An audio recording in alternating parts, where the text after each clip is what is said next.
بسم الله الرحمن الرحيم. الرحمن علم القرآن.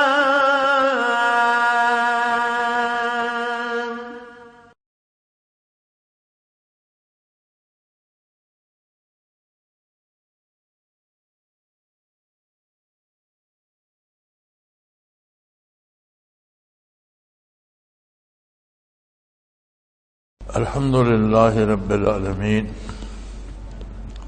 والصلاة والسلام علی حبیبہ محمد وآلہ وصحبہ اجمعین. اعوذ باللہ من الشیطان الرجیم. بسم اللہ الرحمن الرحیم. یا معشر الجن والانس الم یاتکم رسل منکم یقصون علیکم آیاتی وینذرونکم لقاء یومکم ھذا قالوا شهدنا على أنفسنا وغرتهم الحياة الدنيا وشهدوا على أنفسهم أنهم كانوا كافرين. ذلك أن لم يكن ربك لمهلك القرى بظلم وأهلها غافلون ولكل درجات مما عملوا وما ربك بغافل عما يعملون. ربك الغني ذو الرحمة ان یشاء یذہبکم ویستخلف من بعدکم ما یشاء کما انشأکم من ذریۃ قوم آخرین. انما توعدون لآت وما انتم بمعجزین. قل یا قوم اعملوا علی مکانتکم انی عامل فسوف تعلمون من تکون له عاقبۃ الدار انہ لا یفلح الظالمون. اللہم سبحانک لا علم لنا الا ما علمتنا انك انت العلیم الحکیم. مولایا صلی وسلم دائما ابدا علی حبیبک خیر الخلق کلہم.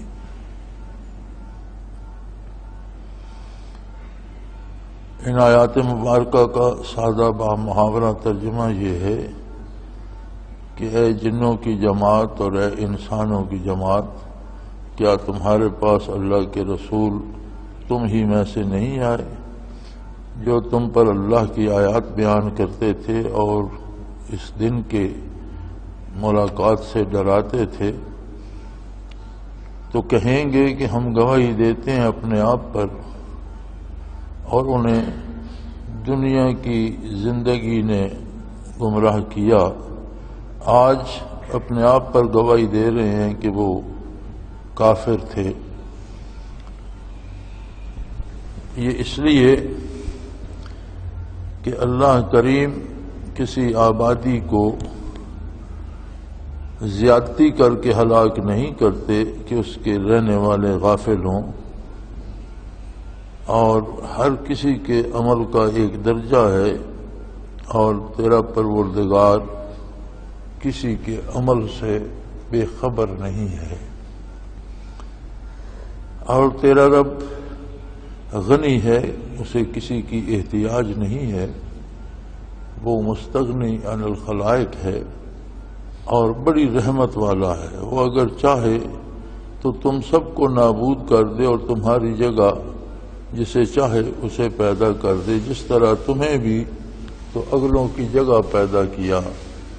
وہ لوگ چلے گئے اور تم ان کی جگہ آ گئے. جس چیز کا تم سے وعدہ کیا جاتا ہے یقیناً وہ واقع ہوگی اور تم اسے روک نہیں سکو گے. اور فرما دیجئے اے قوم، عمل کرو جو تم چاہتے ہو اپنی جگہ پر، میں جو مجھے اللہ نے بتایا اس پر عمل کر رہا ہوں. ان قریب یہ پتہ چل جائے گا کہ آخرت کس کے لیے ہے، اس لیے کہ اللہ ظالموں کو کبھی کامیاب نہیں فرماتا. مخلوق جو مکلف ہے وہ چار قسم ہے: انسان، جن، شیطان اور فرشتے. شیطان بھی جنوں میں سے ہے، لیکن رد ہو چکا ہے، اس کے پاس توبہ کی گنجائش نہیں ہے، اس کی توبہ قبول نہیں ہوتی، نہ اسے توبہ کی توفیق ہوتی ہے. لیکن اکثر کتب میں علماء نے لکھا ہے کہ شیطان کی نسل سے جو ہیں ان میں سے بعض توبہ کر لیتے ہیں اور ان کی توبہ منظور بھی ہو جاتی ہے. خود شیطان کی توبہ قبول نہیں ہوتی، نو سے توبہ کی توفیق ہوتی ہے. تو اس طرح سے دیکھا جائے تو ایک الگ قسم شیاطین کی بنتی ہے. تو قیامت کو یہ پوچھا جائے گا کہ اے جنوں کے گروہ اور اے انسانوں کی جماعت، چونکہ جن ہزاروں سال انسانوں سے پہلے زمین پر آباد تھے. یہاں ایک بحث یہ بھی ہوتی ہے کہ کیا جنوں میں بھی نبوت تھی، کیونکہ اللہ کریم فرماتے ہیں کہ کسی بستی کو غفلت میں ہلاک نہیں کیا جاتا، ان کی طرف پیغام بھیجا جاتا ہے، انہیں ان کی رہنمائی کی جاتی ہے. تو یہ جو ہزاروں سال آدم علیہ السلام سے پہلے زمین پر رہے، کیا ان میں بھی نبوت تھی؟ تو علماء اس کا جواب نفی میں دیتے ہیں کہ جنوں میں نبوت نہیں ہے، اور اس کی دلیل دیتے ہیں کہ جب اللہ کریم نے یہ فرمایا کہ ازل میں جب روحوں سے میثاق لیا گیا، ارواح سے اور انسانوں سے، الستو بربکم کا میثاق جب کیا میں تمہارا پروردگار نہیں ہوں، قالوا بلی، سب نے کہا، تو وہاں انبیاء سے بھی عہد لیا گیا حضور اکرم صلی اللہ علیہ وسلم کے اتباع اور آپ کی تائید کا. تو اس میں جنوں کا کوئی تذکرہ نہیں ہے، حالانکہ وہاں اگلے پچھلے تمام انبیاء سے عہد لیا گیا. اگر جنوں میں کوئی نبی ہوتے تو ان کا ذکر وہاں بھی ہوتا. ہاں یہ ہوتا تھا کہ زمین پر جنات آباد تھے، کچھ عرصہ نیکی پہ رہتے، پھر برائی شروع ہو جاتی، پھر رفتہ رفتہ جب حالات بہت بگڑتے تو اللہ کریم فرشتوں کی جماعت کو بھیج دیتے جو گمراہ اور بدکار اور ظالموں کو، کسی کو قتل کرتے، کسی قید کرتے، اور ان میں سے کسی نیک اور شریف کو ان پر حکمران بنا دیتے اور اسے طریقہ سکھاتے کہ یہ طریقہ نیکی کا ہے اور یہ برائی کا ہے، تو برائی سے بچو اور نیکی اختیار کرو. تو اصطلاحاً انہیں بھی رسول یعنی پیغام پہنچانے والا کہہ دیا گیا، ورنہ جس طرح انسانوں میں نبوت اور اس کی استعداد ہے کہ ان پر وحی کا نزول ہوتا ہے یا مکالمہ باری سے سرفراز ہوتے ہیں، وہ جنوں میں نہیں ہے. پھر وہ کچھ عرصہ چلتے رہتے اور جب بگڑ جاتے تو پھر آسمان سے فرشتے آتے اور کسی ایک کو جو ان میں بہتر ہوتا حکمران بنا دیتے، باقیوں کو سزا دیتے، پھر ان کی اصلاح ہو جاتی، اور اس طرح ہزاروں سال یہ سلسلہ چلتا رہا. لیکن نبوت بئی معنی کہ جو انبیاء انسانوں میں جس قوت اور جس استعداد اور جس مقام سے مبعوث ہوئے، وہ نبوت جنوں میں نہیں ہے. اور انسان اسی لیے ساری مخلوق سے افضل ہے کہ اس میں نور نبوت ہے. اور نبی وہ ہوتا ہے جس میں ایک خاص استعداد، پاکیزگی، طہارت، معصومیت اور لطافت کی موجود ہوتی ہے، جس کے قلب اثر میں کہ وہ اللہ سے کلام کو وصول کرتا ہے. غیر نبی اس کلام کو نہ سن سکتا ہے نہ سمجھ سکتا. اور عامت المسلمین اور عام انسانوں میں یہ استعداد ہوتی ہے کہ وہ اگر نبی کا دامن تھام لیں، نبی پر ایمان لے آئیں، تو ان کے قلوب میں استعداد ہوتی ہے کہ وہ برکات نبوت سے اپنے دلوں کو روشن کریں. تو یہ نعمت صرف انسانوں میں ہے. اور وہی نور جو نور نبوت سے اخذ ہوتا ہے، وہی معرفت الہی کا اور عظمت الہی کو جاننے اور سمجھنے کا ہر ایک کے پاس اپنی حیثیت کے مطابق موجود ہے.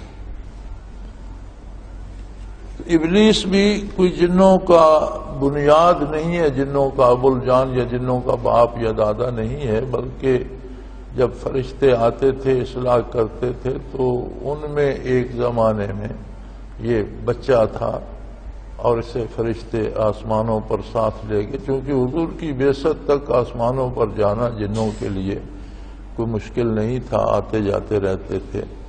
قرآن کریم میں بھی ملتا ہے کہ فرشتوں کی گفتگو سنتے اور کوئی بات اخذ کر لیتے، پھر 10 اپنے پاس سے ملاتے اور کہنوں کو آ کر بتاتے تھے۔ جھوٹ زیادہ ہوتا تھا اور کوئی ایک آدھ جملہ اس میں سچ کا ہوتا تھا۔ بعثت نبی علیہ صاحب الصلاۃ والسلام پر ان کا آسمانوں میں داخلہ بند کر دیا گیا، اور یہی وجہ بنی اس مشہور واقعہ کی کہ جب نصیبین کے جنوں نے یہ مشورہ کیا کہ زمین پر کیا کوئی عجیب بات ہوئی ہے کہ ہمارا آسمانوں میں داخلہ بند کر دیا گیا ہے، اب جو بھی کوئی جاتا ہے اس پر شہاب ثاقب پڑتا ہے اور مار دیتا ہے، جل جاتا ہے، تو اس کی وجہ کوئی زمین پر کیا تبدیلی آئی ہے؟ تو نصیبین کے جنوں کا ایک وفد اس کی تلاش میں نکلا۔ حضور صلی اللہ علیہ وآلہ وسلم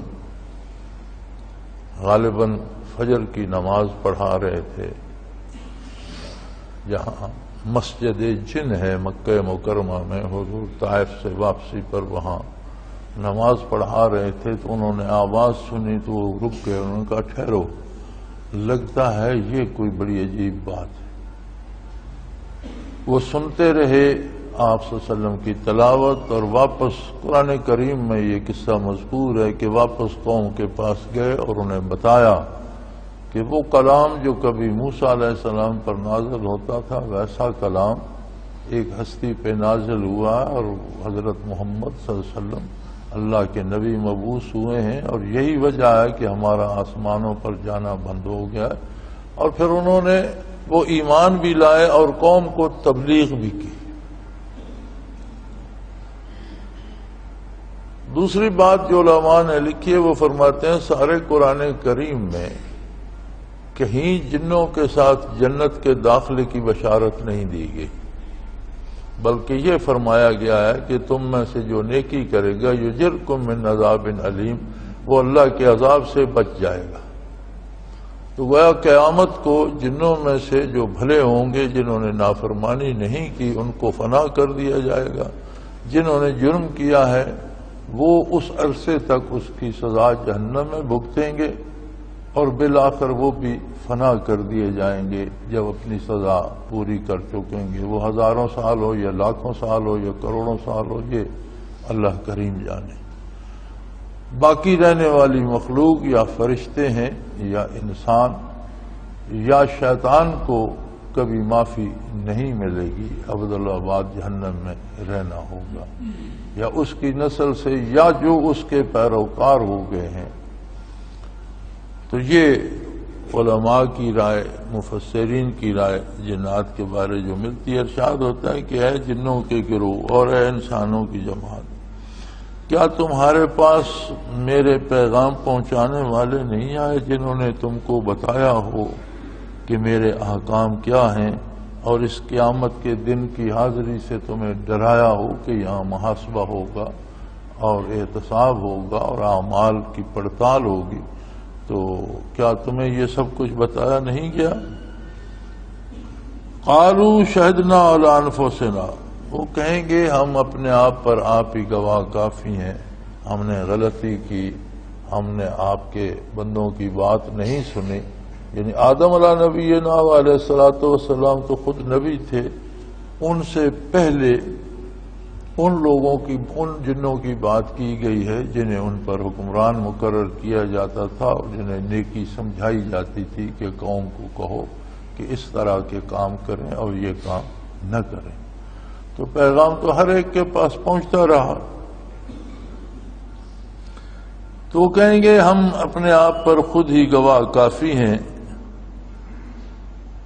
آگے ارشاد ہوتا ہے کہ انہیں دنیا کی زندگی نے بڑی غلط فہمی میں ڈال دیا تھا، آج اپنے آپ پر گواہی دے رہے ہیں کہ وہ کافر تھے۔ انہوں نے عظمت الہی کا انکار کیا، اطاعت الہی کو اختیار نہیں کیا، اور اپنے آپ کے ساتھ بہت زیادتی کی۔ یہ بڑی عجیب بات ہے، انسان کی کوتا نظری ہے، اللہ کے کام پہ اعتماد نہیں کرتا، رسول اللہ صلی اللہ علیہ وسلم کے ارشادات عالی کو وہ اہمیت نہیں دیتا جو دینی چاہیے۔ ہم روز سنتے تو ہیں، علماء بھی بتاتے ہیں، کتابوں میں ہم پڑھتے بھی ہیں، تفاسیر میں بھی، احادیث میں بھی، حضور اکرم صلی اللہ علیہ وسلم نے یہ فرمایا۔ یہ سارا کچھ پڑھنے اور سننے کے بعد پھر کرتے وہ ہیں جو خود کو پسند ہو۔ یہ بڑی عجیب بات ہے، بالخصوص ہمارے لیے جو ہم اپنے آپ کو مسلمان کہتے ہیں، اللہ کی توحید پہ ایمان رکھتے ہیں، حضور اکرم صلی اللہ علیہ وسلم کی رسالت پہ ایمان رکھتے ہیں، تو ایمان بالرسالت کا تقاضا یہ ہے کہ رسول اللہ صلی اللہ علیہ وسلم کی رسالت کو ماننے کا حق تب ادا ہوتا ہے کہ جب آپ کا حکم پہنچے تو ہم سر تسلیم خم کر دیں، نہ اس پہ کوئی عذر ہو، نہ اعتراض ہو، نہ کوئی متبادل ہیلے حوالے تراش کریں، بلکہ پورے خلوص دل سے اس پہ سر تسلیم خم کر دیں کہ یہ ایسا ہی کروں گا جیسا حضور نے فرمایا ہے۔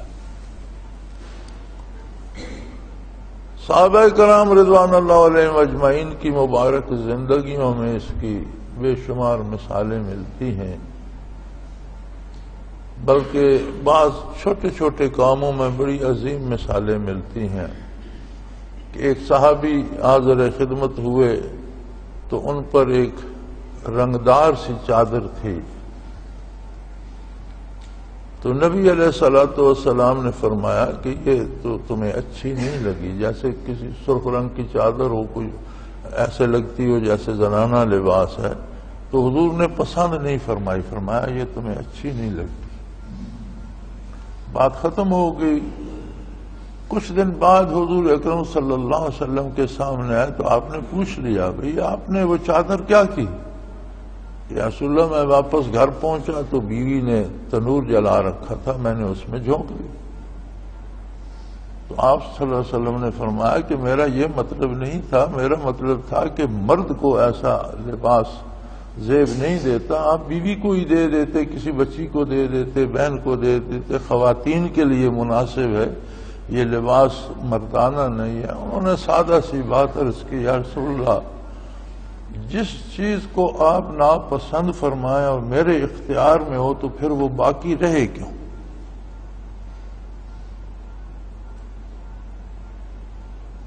جب آپ نے فرمایا کہ یہ اچھی نہیں ہے تو پھر وہ کیوں میرے گھر میں کیوں رہے؟ میں نے اسے آگ میں جھونک۔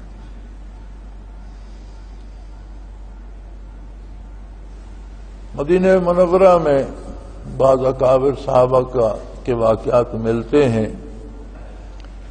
کہ رات کو عشاء کے بعد بچہ گھر سے آتا تھا، ان کا ہاتھ پکڑ کر لے جاتا، اور سحری کو جب آتے تو بچہ ہاتھ پکڑ کر مسجد میں چھوڑ جاتا، دن بھر سارے کام کرتے۔ تو ایک دن کسی نے پوچھ لیا کہ آپ کو رات کو دکھائی نہیں دیتا؟ کیوں؟ میں تو ٹھیک ٹھاک ہوں۔ تو انہوں نے عرض کی کہ حضرت آپ عشاء کی نماز کے بعد تو آپ کو بچہ لینے آتا ہے اور سحری کو بچہ مسجد میں چھوڑنے آتا ہے۔ انہوں نے کہا اس کی وجہ دوسری ہے، جب حضور عشاء کی نماز سے فارغ ہو کر حجرہ عالی میں تشریف لے جاتے ہیں تو میں آنکھیں بند کر لیتا ہوں۔ دن بھر میں سب سے آخر جس ہستی کو دیکھتا ہوں وہ حضور کی ذات ہے صلی اللہ علیہ وسلم، اور میں ساری رات آنکھ نہیں کھولتا، سحری کو بچہ مجھے انہیں بند آنکھوں سے مسجد میں چھوڑ جاتا ہے۔ جب حضور مسجد میں جلوہ افروز ہوتے ہیں اور مجھے پتہ چلتا ہے کہ حضور تشریف لے آئے تو میں آنکھ کھولتا ہوں کہ دن میرا حضور کی زیارت سے شروع ہو، میری نظر حضور پر پڑے، پھر میں سارے دن کے معاملات کرتا رہتا ہوں۔ تو اب محبت کی اور دلی احساسات کی انتہا ہے۔ اب یہ شرن کو فرض تو نہیں ہے، سنت نہیں ہے، واجب نہیں ہے، کوئی حکم نہیں ہے شریعت کا ایسا، لیکن محبت کے اپنے انداز ہے۔ اب جو بندہ دن کی ابتدا حضور کی زیارت سے کرتا ہے اور دن کی انتہا حضور کی زیارت پہ کرتا ہے، پھر آنکھ ہی نہیں کھولتا، اس سے یہ تصور کیا جا سکتا ہے کہ کسی حکم پر عمل نہیں کرے؟ یہ تو ہمارا عجیب حال ہے۔ اور یہ سب کچھ کیوں ہوتا ہے؟ اللہ کریم نے اس کی وجہ ارشاد فرما دی، غرتہم الحیات الدنیا، انہیں دنیا کی زندگی نے دھوکے میں رکھا، اقتدار کے پیچھے بھاگتے رہیں گے، دولت جمع کرنے کے پیچھے بھاگتے رہیں گے، حلال حرام کی تمیز نہیں رہے گی، اقتدار کے لیے جائز ناجائز کی تمیز نہیں رہے گی۔ اور یہ بڑی عجیب بات ہے، جن لوگوں کو صدر، وزیر اعظم، وزیر یا رکن پارلیمنٹ بننا ہوتا ہے، ان میں بھی لالچ ہر جائز ناجائز ذریعے سے وہاں تک پہنچنا چاہتے ہیں۔ اور بڑی عجیب بات ہے کہ غریب اور مزدور بھی ناجائز ذریعے سے کچھ نہ کچھ حاصل کرنا چاہتا ہے کہ میرے پاس پیسے زیادہ ہو جائیں، میرا مکان ایسا ہو جائے، کچا ہے تو پکا ہو جائے، پکا ہے تو اس پر پلستر ہو جائے، اس پر چھت اگر لوہے کی ہے تو لنٹر پڑ جائے۔ یعنی اس کی آرزویں بھی ختم نہیں ہوتی کہ گزارا ہو رہا ہے، جو چل رہا ہے ٹھیک ہے، یا اللہ نے وسعت دی تو کر لوں گا، ناجائز ذرائع استعمال نہ کروں۔ مکان بنانا منع نہیں ہے، لباس پہننا منع نہیں ہے، اس کے لیے ناجائز ذرائع استعمال کرنا منع ہے۔ اسلام نے زندگی کی کسی ضرورت سے روکا نہیں ہے، لیکن ایک معیار مقرر کیا ہے کہ جائز وسائل سے حلال کما کر اچھا کھاؤ، اچھا پہنو، دوسرے کا حق چھین کر نہیں۔ تو دنیا کے لالچ میں ہم جائز ناجائز کو بھول جاتے ہیں اور دوسروں کے حقوق چھین کر ان پر اپنے گھر کی، اپنے لذات کی اور اپنے عیش و عشرت کی بنیاد رکھتے ہیں، جو سراسر اللہ کی نافرمانی ہے۔ اور پھر یہ نافرمانی جب بڑھتی ہے، گناہ جو ہوتا ہے، اسے علماء حق لکھتے ہیں کہ یہ مفضی الی الکفر ہوتا ہے، یعنی کفر کی طرف کھینچ کر لے جانے کا سبب بن جاتا ہے کہ گناہ اگر کوئی کرتا ہے اور مسلسل کرتا رہے تو بالآخر اس کے ہاتھ سے عقیدے کی ڈور بھی نکل جاتی ہے، ایمان بھی چلا جاتا ہے، یعنی گناہ مفضی الی الکفر ہوتا ہے۔ علماء حق فرماتے ہیں کسی سے غلطی ہو جائے وہ توبہ کرے، توبہ کا مطلب ہوتا ہے کہ آئندہ اس گناہ کو نہ کرے اور اللہ سے بخشش چاہے تو اللہ کریم معاف فرما دیتے ہیں۔ لیکن اگر گناہ پہ گناہ کرتا چلا جائے تو دل سیاہ ہوتا جاتا ہے، حتیٰ کہ ایک وقت آتا ہے کہ پھر اللہ اس پہ مہر کر دیتا ہے، پھر توبہ کی توفیق بھی نصیب نہیں ہوتی، اور اسی طرح زندگی ضائع کر کے دنیا سے چلا جاتا ہے۔ آخرت کے لیے بنایا ہی کچھ نہیں، جو ایمان تھا وہ بھی ضائع کر بیٹھا۔ تو ایسی ہی مخلوق کو جنوں اور انسانوں میں سے جمع کیا جائے گا جو ایمان ضائع کر کے گئے ہیں۔ یہ ان کی بات ہو رہی ہے کہ جنہوں نے دنیا کے لالچ میں آ کر اور دنیا کی عیش و عشرت میں کھو کر اور دنیا کے مال و منال میں کھو کر اللہ کی عظمت کو بھلا دیا، ان کو جمع کر کے پوچھا جائے گا کہ سناؤ بھی کیا کرتے رہے تم؟ تو وہ کہیں گے یا اللہ کسی غیر کی گواہی کی ضرورت نہیں، ہم خود اس بات کو تسلیم کرتے ہیں کہ ہم دنیا کے پیچھے بھاگتے رہے اور تیرے احکام کو نظر انداز کر دیا، حتیٰ کہ تیری عظمت کو ماننے سے بھی انکار کر دیا اور ہم کفر میں ڈوب گئے۔ فرمایا شہدوا علی انفسہم انہم کانوا کافرین، اپنے آپ پر گواہی دیں گے کہ بے شک وہ کافر تھے۔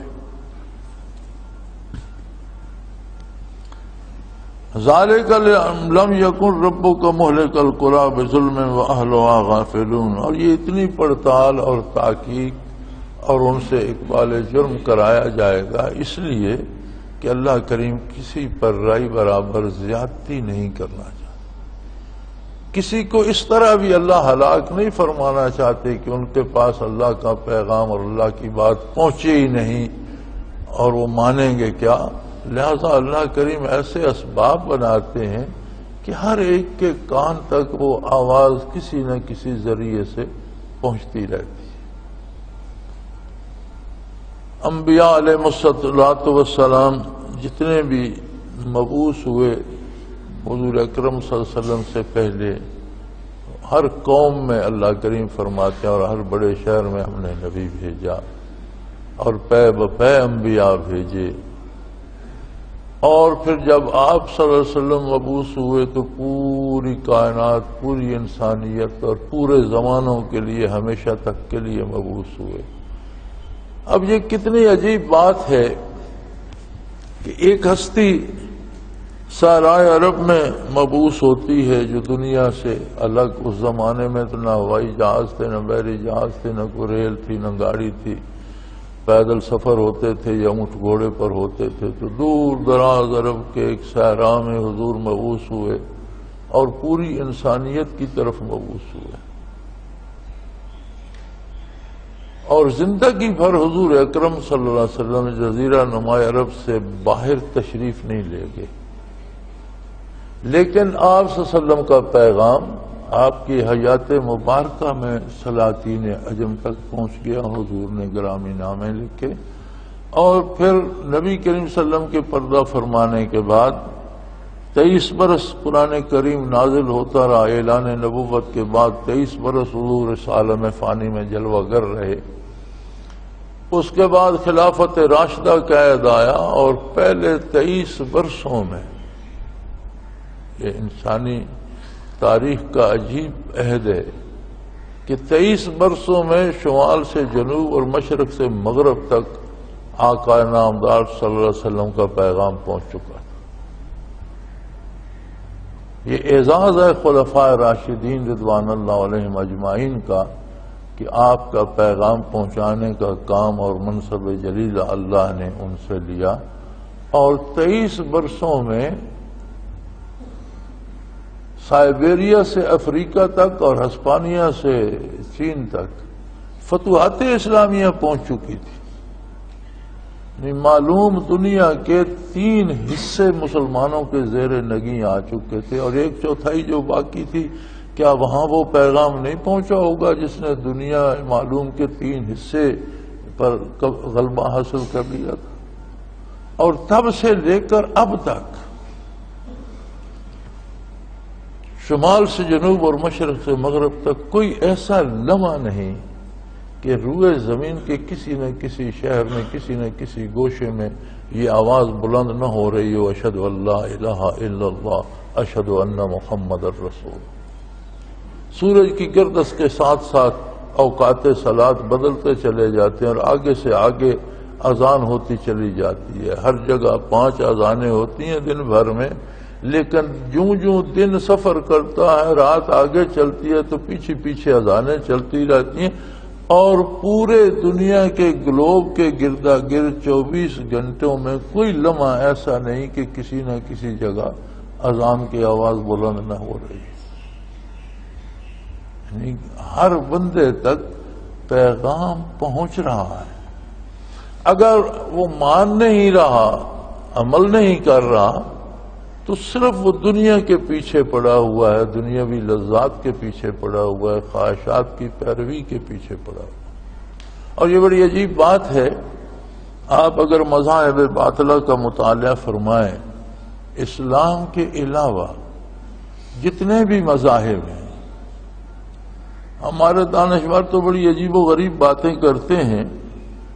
اگلے دن ٹیلی ویژن پر ایک صاحب فرما رہے تھے، حالانکہ انہوں نے چھوٹی چھوٹی داڑھی بھی رکھی ہوئی تھی اور داڑھی بھی سفید تھی، تو فرما رہے تھے کہ یہ سارے مذہب اللہ ہی کے ہیں، کوئی ہندو ہے، کوئی عیسائی ہے، کوئی یہودی ہے، کوئی سکھ ہے، کوئی مسلمان ہے، تو یہ سارے مذہب اللہ کے لیے ہیں، اور یہ گلدستہ بن جاتا ہے اور اللہ بڑا خوش ہوتا ہوگا اس گلدستے کو دیکھ کر۔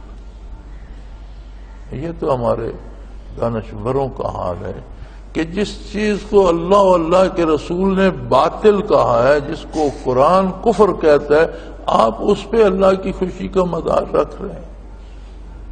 اس کا مطلب تو یہ ہوا کہ نبی کریم صلی اللہ علیہ وسلم نے جو محنت فرمائی اور جو تکلیفیں اٹھائیں وہ فضول تھیں۔ صحابہ کرام نے جو مجاہدہ کیا اور روئے زمین پر اسلام کو پھیلایا، اس کی ضرورت ہے۔ جہاں جو مذہب ہے اللہ کو وہی پسند ہے، تو پھر نبی اور رسول بھیجنے کی ضرورت کیا ہے؟ انسانوں نے جو جو مذہب بنائے ہوئے تھے سب رب کو. تو یہ کہنے والے آج کے مسلمان بھی کہلاتے ہیں اور دانشور بھی کہلاتے ہیں اور قوم کے رہنما بنے ہوئے. ایسا کیوں کہتے ہیں؟ اس لیے کہ یہ دنیا میں ڈوبے ہوئے ہیں. ایسا کہنے سے انہیں بعض غیر اسلامی طاقتوں کی طرف سے پیسے ملتے ہیں، دولت ملتی ہے، جاب ملتی ہے، ٹیلی ویژن پر بات کرنے کا موقع ملتا ہے، لوگوں میں بلے بلے ہوتی ہے. اس کے پیچھے ہیں. جب موت آئے گی تو پتہ چلے گا کہ حق حق ہے اور باطل باطل ہے. سو ایسی ہی مخلوق کو جمع کیا جائے. تو ہمیں ان سب کو چھوڑ کر اپنے بارے یہ فکر کرنی چاہیے کہ اللہ نے مجھ پہ احسان فرمایا، مجھے کلمہ حق نصیب فرمایا، تو میں کس حد تک اپنے عملی زندگی میں رسول اللہ صلی اللہ علیہ وسلم کی پیروی کر رہا ہوں اور کہاں چھوڑ دی ہے. جہاں چھوڑ دی ہے وہاں آج اور ابھی اور اسی وقت توبہ کریں. ہم اللہ ہمیں معاف فرمائے اور اللہ سے توفیق طلب کریں کہ یا اللہ مجھے حضور اکرم صلی اللہ علیہ وسلم کی غلامی کرنے کی توفیق عطا فرما، آپ کا اتباع نصیب فرما اور مجھے میدان حشر میں سرخرو فرما. ان لوگوں کے ساتھ میرا حشر نہ کر جن کا شمار نافرمانوں میں ہوگا. تو فرمایا یہ سب اس لیے ہوگا. اللہ تو جانتا ہے، اسے تو کسی سے منوانے یا کسی سے جاننے یا پوچھنے کی ضرورت. اللہ تو جانتا ہے. ان لوگوں کو بھی جنوا دے گا اور انہیں یقین کرا دے گا کہ تم نے نافرمانی کی، لہذا انہیں سزا بھگتنی ہوگی. چونکہ قانون فطرت یہ ہے، اللہ کا قانون یہ ہے، ذالک علم یکن ربک مہلک القری، کہ تیرا پروردگار کسی شہر کو، کسی آبادی، کسی قوم کو ہلاک نہیں کرتا اس حال میں کہ اس کے رہنے والے غافل ہوں، یعنی ان تک اللہ کا پیغام ہی نہ پہنچا ہو، کسی نے انہیں بتایا ہی نہ ہو حق و باطل، تو اس طرح ہلاک نہیں کرتا. ہاں جب حق کا انکار کرتے ہیں تو ہلاک ہو جاتے. اگر کہیں کسی زمانے میں کسی نبی کا پیغام نہیں بھی پہنچا، جن زمانوں میں حضور سے پہلے انبیاء خاص قوموں، خاص علاقوں اور مخصوص وقت کے لیے مبعوث ہوتے تھے، اب ان کے علاقے سے کوئی باہر ہے، اس تک پیغام ہی نہیں پہنچا، تو اس پر بھی توحید باری کا اقرار صنعت باری کو دیکھ کر کرنا لازم ہے. طلوع و غروب، موسموں کی آمد و رفت، شب و روز، ہواؤں کا چلنا، رویدگی، جانور، اس سارے کو دیکھ کر اسے یہ ماننا پڑتا ہے کہ کوئی ایک ہستی ہے جو اس نظام کو بلا شرکت غیر چلا رہی ہے.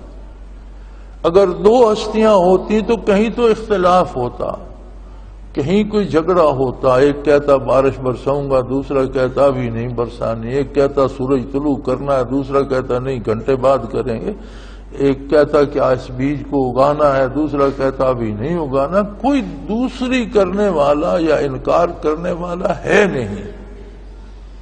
جو معیار قدرت نے مقرر کر دیے ہیں اور جتنے دن میں بیج کو اگنا ہے اتنے ہی دن میں اگتا ہے جو اللہ نے مقرر کر دیا. کوئی 3 دن میں اگتا ہے، کوئی 5 میں، کوئی 7 میں.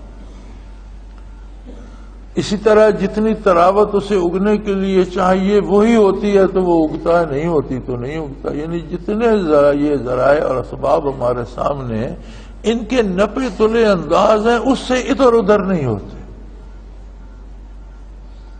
تو اس کا مطلب ہے کہ کوئی ایک ہی ہستی ہے جو اس نظام کو چلا رہی ہے. اگر کسی تک تعلیمات نبوت نہیں پہنچی اور وہ مظاہر قدرت کو دیکھ کر الوہیت کی وحدانیت تک پہنچ گیا تو وہ بھی مسلمان ہے اور وہ ناجی ہے.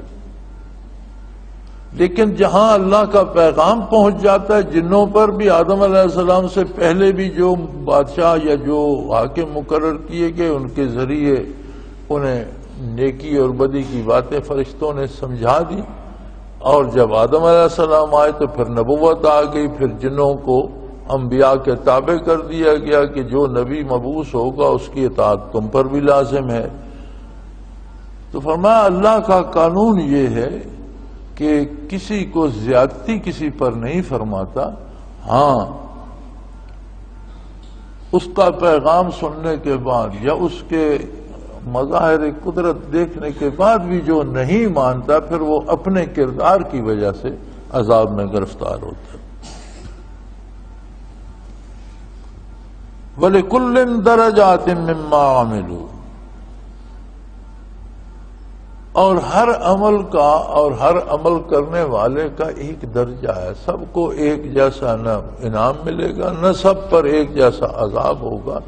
جتنی کسی نے جس درجے میں نافرمانی کی ہوگی اتنی سزا پائے گا، اور جتنی جس درجے میں جس خلوص سے کسی نے اطاعت کی ہوگی اتنا انعام پائے گا۔ یہ نہیں ہے کہ ایک قوم کی قوم کو اٹھا کر ایک گڑھے میں پھینک دیا جائے یا ایک قوم کی قوم کو اٹھا کر جنت میں بھیج دیا جائے، نہیں، اللہ کریم بڑا باریک بین ہے، ہر ایک کی نیت، ارادے اور اس کے خلوص سے واقف ہے، اس کے کردار اور اس کے عمل سے واقف ہے، اور ہر شخص اپنے کیے کی جزا پائے گا۔ اگر اس نے اچھا کیا ہے تو اچھی، برا کیا ہے تو بری۔ وَمَا رَبُّكَ بِغَافِلٍ عَمَّا يَعْمَلُونَ، تیرا پروردگار لوگوں کے کردار سے غافل نہیں ہے، ہر عمل کی اس کو خبر ہے۔ اور ہمیں یہ یاد رکھنا چاہیے کہ میں جو کچھ کر رہا ہوں، اگر میں کسی کا حق مار رہا ہوں تو ہو سکتا ہے حکومت مجھے نہ پکڑ سکے، ہو سکتا ہے جس کا حق مار رہا ہوں اسے بھی پتہ نہ ہو کہ اس کا حق میں نے کھا لیا ہے، ہو سکتا ہے کہ دنیا میں لوگ مجھے پارسا سمجھتے رہے اور میں ان کے حقوق پر ڈاکہ مارتا رہوں۔ فرمایا یہ انسانوں میں تو چل سکتا ہے، اللہ کی بارگاہ میں نہیں، اسے سب پتہ ہے، تیرے ارادے کا بھی، تیری نیت کا بھی، تیرے عمل کا بھی، اور ہر فرد کے عمل سے وہ ذاتی طور پر واقف ہے۔ وَرَبُّكَ الْغَنِيُّ ذُو الرَّحْمَةِ، دنیا کا نظام احتیاج پر ہے، ہم سب محتاج ہیں۔ جس کے پاس وسائل ہیں یا جسے آپ امیر کہتے ہیں، اگر غریب نہ ہو تو اس کا دن نہیں گزرتا، اسے بندہ چاہیے خدمت کے لیے، بندہ چاہیے کپڑے دھونے کے لیے، بندہ چاہیے لباس استری کرنے کے لیے، بندہ چاہیے کھانا بنانے کے لیے، ہر کام کے لیے اسے کسی نہ کسی غریب کی ضرورت پڑتی ہے، اور جو غریب اور مفلس ہیں انہیں کسی نہ کسی امیر کی ضرورت پڑتی ہے کہ انہیں روزگار ملے، وسائل ملیں۔ یعنی ہم سب ایک دوسرے کے محتاج ہیں، ہم ضرورتوں میں جکڑے ہوئے ہیں۔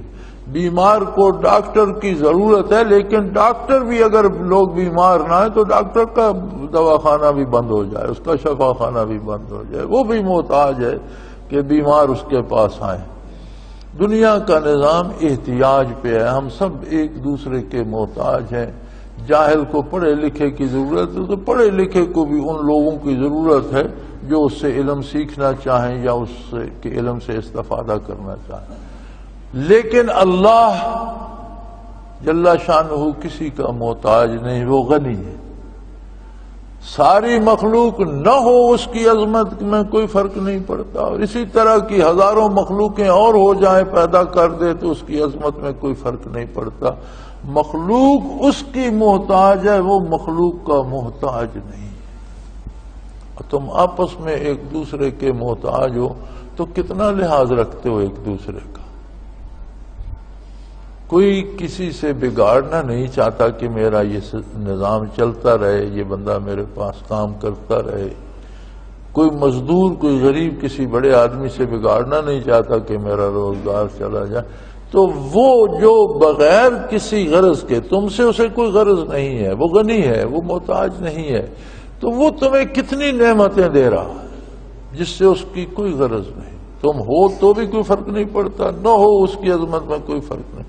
کبھی یہ بھی سوچا تم نے کہ بے پناہ نعمتیں، زندگی، حسیات، قوت گویائی، سماعت، بصارت، سوچنے کی طاقت، اتنا عالی دماغ، دل، خواہشات، آرزوئیں، جسم و جان، اولاد، مال، گھر، عزت جس نے دے رکھی ہے، اس کی عطا کا بھی کوئی شکر ادا کرتے ہو؟ وہ تو غنی ہے اور ذو الرحمہ، بہت بڑی رحمت والا ہے۔ تم تھوڑا سا شکر ادا کرو، وہ بے شمار اجر عطا فرماتا ہے۔ لیکن اگر تم ناشکری پہ رہے تو اس کا کیا بگڑتا ہے؟ اس کا نقصان تمہیں آئے گا۔ اللہ کی ناشکری آخر انسان کو لے ڈوبتی ہے، جب وہ چاہے گا یذہبکم، تم سب کو فنا کر دے گا، اور تمہارے بعد جسے چاہے گا نئی قوم کو پیدا کر دے گا، نئے لوگ آ جائیں گے۔ بالکل اسی طرح آگے ارشاد فرمایا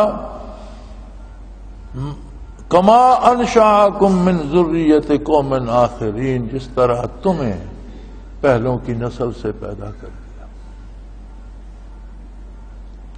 آخر تم سے پہلے بھی تو یہ معمور عالم آباد تھا، تم نہیں تھے، پھر تم آئے تو پہلے چلے گئے، زیر زمین دفن ہو گئے، آج ان میں سے کوئی نہیں ملتا، تم کو بھی چلے جانا ہے اور آ جائیں گے۔ اس کی آبادی، اس کے معمور عالم کو کسی کے آنے جانے سے کوئی فرق نہیں پڑتا۔ کتنے کتنے بڑے لوگ دنیا سے آئے چلے گئے، لیکن سورج اسی طرح طلوع ہو رہا ہے، اسی طرح غروب ہو رہا ہے، چیزیں اسی طرح زمین سے اگ رہی ہیں، جانور اسی طرح دنیا میں پھر رہے ہیں، پرندے ویسے ہی ہیں، سمندر وہیں موجود ہیں، کھیتی باڑی، کاروبار، حکمرانیاں، سلطنتیں، ریاستیں، سیاستیں، کون سا کام ہے جو کسی کے جانے سے رک گیا ہو؟ فرمایا اس کائنات پر تمہارے آنے جانے سے کوئی فرق نہیں پڑتا، وہ چاہے تو تمہیں نابود کر دے، تمہاری جگہ اور پیدا کر دے مخلوق، جس طرح تمہیں پہلوں کی نسل سے پیدا کر کے ان کی جگہ دے دی۔ اس لیے یاد رکھو کہ یہ جو نظام چل رہا ہے، مخلوق آ جا رہی ہے، اگر اس کا کوئی انجام بھی نہ ہو تو پھر تو جس نے دنیا میں لوٹا مارا، قتل عام کیا، لوگوں کی دولت پر عیش کرتا رہا، وہ موج کر گیا، اور جو کمزور تھا وہ مار کھاتا رہا اور مر گیا اور بات ختم ہو گئی۔ نہیں، ایسا نہیں ہے، اتنا اندھیر اس کی بارگاہ میں نہیں ہے۔ انما توعدون لآت، تمہارے ساتھ جس یوم حساب کا وعدہ کیا گیا وہ یقیناً آئے گا۔ ظالم سے حساب ہوگا، مظلوم کو انصاف ملے گا، وہ دن ضرور آئے گا۔ وما انتم بمعجزین، اور تم میں سے کوئی بھی اس کے آنے کو روک نہیں سکتا کہ قیامت قائم نہ ہو۔ اگر قیامت قائم نہ ہو تو پھر اللہ کا عدل کہاں گیا؟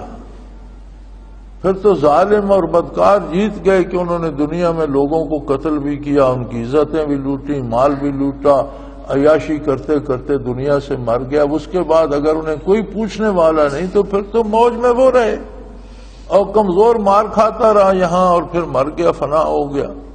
فرمایا ایسا نہیں ہوگا، اسی لیے تمہارے ساتھ عدل اور حساب کے دن کا وعدہ کیا ہے اللہ نے، اور وہ ضرور آئے گا، ہر ایک کو حساب دینا ہوگا۔ وما انتم بمعجزین، تم اس کو روک نہیں سکتے۔ سو میرے حبیب ان سے کہہ دیجئے، اے میری قوم، یا قوم اعملوا علی مکانتکم انی عامل، اگر تم میری بات نہیں مانتے تو پھر جو کرنا چاہتے ہو کرتے رہو، کیونکہ ایک دن سب کو انجام کو پہنچنا ہے۔ اگر تم اللہ کے نبی صلی اللہ علیہ وسلم کی بات مان لو تو بہت فائدے میں رہو گے، لیکن اگر نہیں مانتے تو اپنی من مانی کرتے رہو۔ کب تک کرو گے؟ بڑھاپا تمہارے قبا مزمحل کر دے گا، تم کچھ کرنے کے قابل نہیں رہو۔ چھوٹا سا فالج کا حملہ ہوگا اور تمہاری زبان بند ہو جائے گی، تم بول بھی نہیں سکو، کچھ بھی نہیں ہوگا، تو محض بڑھاپا تمہارے ہاتھ پاؤں معذور کر دے گا، تم چلنے کے قابل بھی نہیں رہو گے، پھر موت تمہیں اس دنیا سے لے جائے گی۔ سو جو چاہتے ہو کر لو۔ اور فرمایا میں جو اللہ نے مجھے حکم دیا ہے میں اس کے مطابق عمل کر رہا ہوں، تم اپنا عمل کرو، میں بھی اپنا کام کر رہا ہوں۔ فسوف تعلمون من تکون له عاقبۃ الدار، بہت جلدی اس بات کا فیصلہ ہو جائے گا کہ آخرت میں کون اپنے سلامتی کے گھر میں پہنچا، کس کا کردار ایسا تھا کہ وہ اپنے گھر پہنچا۔ یعنی انسان کا گھر تو اللہ نے جنت، مومن کا گھر تو جنت ہے، اور جہنم کے لیے قرآن نے فرمایا ہے اعدت للکافرین، بنائی گئی ہے کافروں کے لیے۔ یعنی جہنم مسلمانوں کے لیے نہیں بنی. اب کتنا ہی بڑا بدبخت ہے کہ جسے اللہ اسلام نصیب کرے اور وہ اپنا کردار کافروں جیسا اختیار کر کے، تو بہت بد نصیب جو ہے وہ دنیا میں ایمان بھی ضائع کر جائے گا اور ہمیشہ جہنم میں رہے گا. جو بنی تو کافروں کے لیے تھی، یہ پیدا مسلمانوں کے گھر میں ہوا اور اپنے برائی اور بد کرداری کی وجہ سے ادھر چلا گیا. تو فرمایا آخرت میں جا کر پتہ چلے گا کہ آخرت کس کے لیے مفید ثابت ہوئی اور کس کو وہاں کامیابی نصیب ہوئی.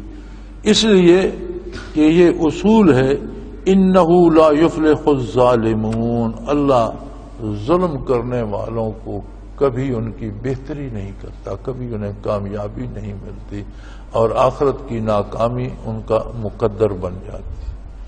اور سب سے بڑا ظلم شرک ہے. ان الشرک لظلم عظیم، اللہ کے ساتھ اس کی ذات یا صفات میں کسی دوسرے کو شریک کرنا سب سے بڑا ظلم ہے.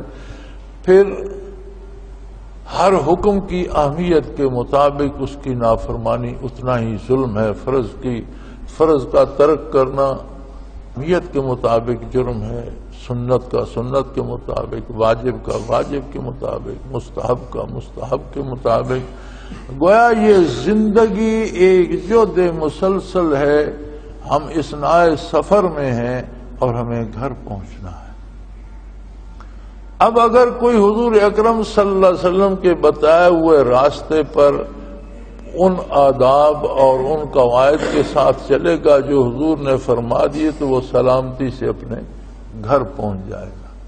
اور اگر کوئی لاپرواہی کرے گا، جہاں جی چاہا اپنی سواری کی باغ موڑ لی اور سیر سپاٹے میں اور جنگلوں میں گم ہو گئے، تو وہ پھر تباہی کے سوا اس کا کوئی انجام نہیں. حضور اکرم صلی اللہ علیہ وسلم کے ارشاد عالی کا مفہوم ہے کن فی الدنیا کانک غریب، دنیا میں ایسے رہو جیسے تم اثناء سفر میں ہو، مسافر ہو. او عابر سبیل، یا راہ چلتے لوگ ہو تم. وعد نفسک من اہل القبور، اپنے آپ کو قبروں میں رہنے والوں میں شامل رکھو کہ مجھے قبر میں جانا ہے. میں بھی ان میں سے ہوں جو قبر میں چلے گئے، وہ پہلے چلے گئے، مجھے چندے بعد جانا ہے. تو اپنے کردار پہ یہ نظر رکھو کہ جب قبر میں جاؤ تو وہ کردار تمہارے لیے نافع ہو، کامیابی کا سبب بنے اور تمہیں وہاں نجات نصیب ہو، اللہ کی رحمت نصیب ہو. ایسے عمل دنیا میں تو تم مسافر ہو، راہ چلتے چلتے دنیا کو چمٹے رہو گے تو کتنی جمع کر لو گے، چھوڑ کے چلے جاؤ گے. وآخر دعوانا ان الحمدللہ رب العالمین. جن احباب کی سنتیں رہتی ہیں ادا فرمائیں. اللہ اللہ اللہ اللہ اللہ اللہ اللہ اللہ. حضرت امیر محمد اکرم آبان مد ذلہ العالی دارالعرفان منارہ ضلع چکوال میں سالہ سال سے قرآن و حدیث کے اوپر خطابات کر رہے ہیں اور سلسلہ نقشبندیہ اویسیہ کے مطابق لوگوں کو ذکر الہی کی تربیت دے رہے ہیں. وہ قرآن پاک کی تفسیر ترتیب وار بیان کر رہے ہیں. تفسیر قرآن کو وہ موجودہ ملکی اور بین الاقوامی حالات کے مطابق بیان کرتے ہیں. موٹر وے سے کلر کہار کے انٹرچینج سے نکلتے ہوئے کلر کہار کی جھیل سے ہوتے ہوئے میانی، بوچھال اور نور پور سے گزرتے ہوئے دارالعرفان منارہ پہنچ سکتے ہیں. حضرت امیر محمد اکرم آبان نے بچیوں اور بچوں کی دینی اور دنیاوی تعلیم کے لیے سقارہ اکیڈمی کے نام سے ایک درسگاہ بھی قائم کی ہے، جس کا افتتاح ملک پاکستان کے صدر جنرل محمد ضیاء الحق نے اپنے دست مبارک سے کیا تھا. وہ تمام احباب جو اسلام کی طلب رکھتے ہیں ان سے گزارش ہے کہ دارالعرفان منارہ ضلع چکوال میں امیر محمد اکرم آبان صاحب کے خطابات سے مستفید ہوں. وہ ہر جمعے کو نماز سے پہلے بیان فرماتے ہیں. ہر ماہ کی پہلی اتوار کو ماہانہ اجتماع ہوتا ہے جس میں آپ خصوصی خطاب فرماتے ہیں اور پاکستان کے چاروں صوبوں سے احباب اس اجتماع میں شرکت کرتے ہیں۔ اس کے علاوہ یہاں سال میں 2 مرکزی اجتماعات بھی ہوتے ہیں، ایک رمضان المبارک میں اعتکاف کا اجتماع اور دوسرا جولائی اور اگست میں 40 دن کا اجتماع ہوتا ہے جس میں روحانی تربیت کی جاتی ہے۔ اپنا خون سیماب دے کر اتنا ہم کر جائیں گے، نام آقا کا چمن میں پھر رقم کر جائیں گے۔